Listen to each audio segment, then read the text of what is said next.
Welcome to Tales of the Famous, the channel that drags legends back into the blood-stained light of truth, that rips the velvet curtains off the untouchable gods of the silver screen, that dives headfirst into the blackest corners of glory and drags you screaming with us, whether you're ready or not.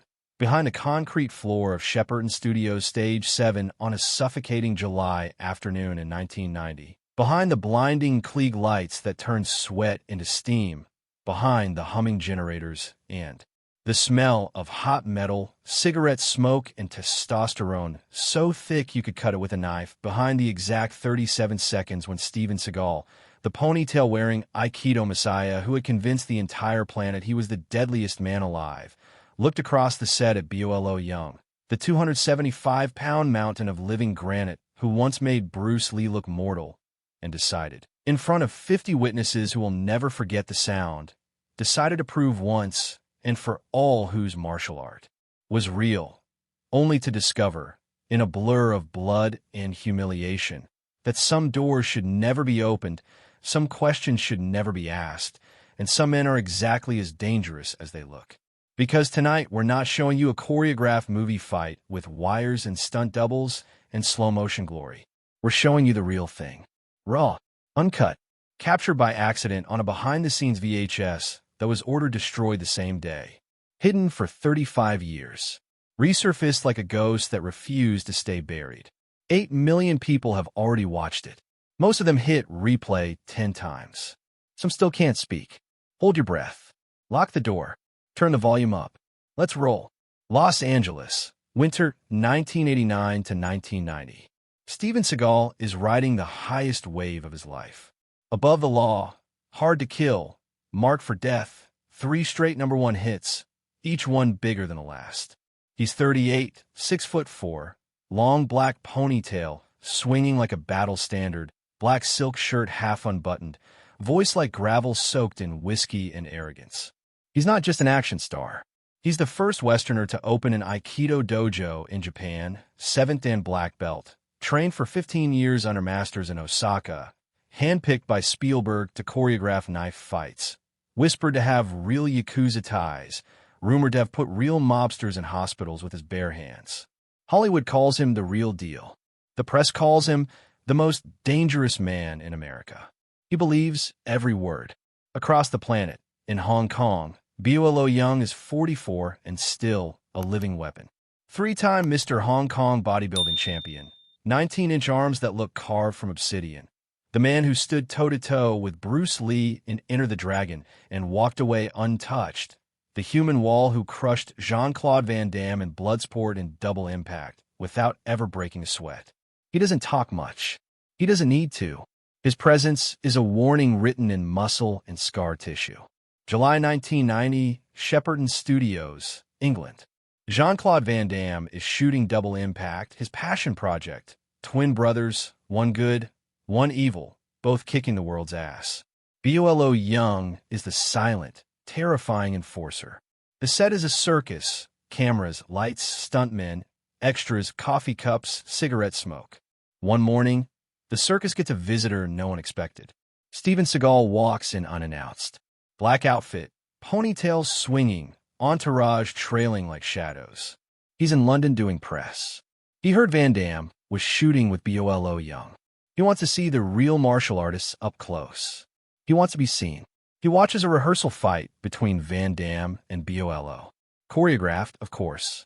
Beautiful. Deadly on camera. Seagal laughs, loud enough for the entire stage to hear. That's not real fighting. That's dancing. Real Aikido would end this in 2 seconds. The set goes dead quiet. Van Damme forces a smile, the kind you give when you're trying not to start World War III. Bolo doesn't react. He just keeps stretching, slow Tai Chi circles, 275 pounds of muscle moving like liquid steel. But his eyes lock on Seagal, and they don't blink. Seagal won't let it go. He steps onto the mat, voice dripping with California arrogance. Wing Chun is cute for movies. Those 1-inch punches? Camera tricks. Real combat needs distance, leverage, proper Mai. He gestures at Bolo's compact, monstrous frame. Size matters when technique is equal. Bolo finally speaks, voice low, Cantonese accent thick as iron. We shall see. The crew forms a circle without being asked. Someone grabs a camera for behind the scenes. Van Damme tries to laugh it off. Guys, come on, after lunch, okay? No one listens. No one moves. They square up. Light contact. Just a demonstration. That's what everyone thinks. First exchange. Seagal moves in with textbook Kotegeshi. The wrist-turning throw that's his signature. The one that looks effortless in his movies. The one that has sent stuntmen flying in 3 consecutive blockbusters.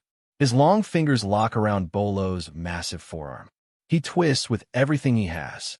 Nothing happens. Bolo's arm doesn't move. It's like trying to turn a steel beam.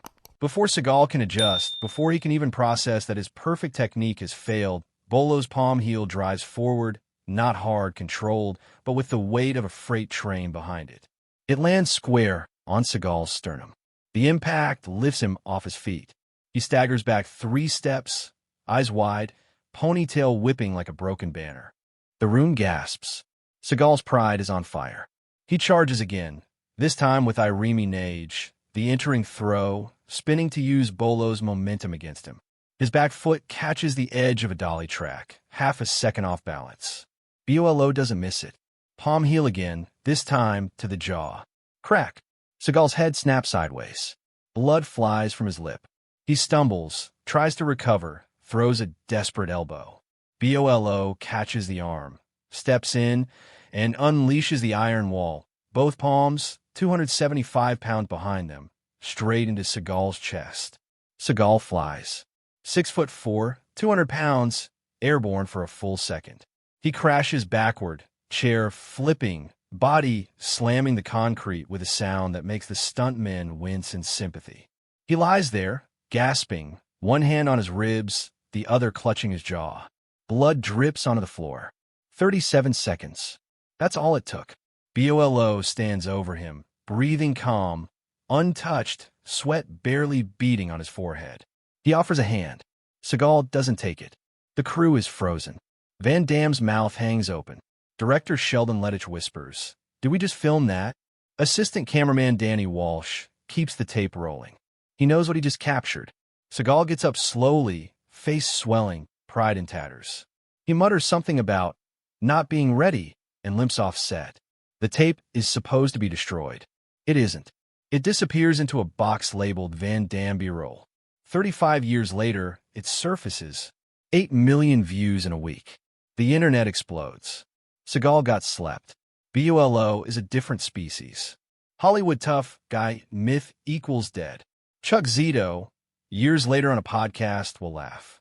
He talks shit. I shut him up. End of story. Tell us in the comments. No filter. Was Seagal asking for it? Or did Bolo go too far? Does this destroy Seagal's legacy forever? Real martial arts versus movie martial arts. Who wins? Thank you for staying with Tales of the Famous. Like, share, subscribe, hit the bell. The next revelation is coming soon. See you soon. And sometimes the most dangerous opponent isn't the one on screen. It's the one who never needed a camera to prove he's real.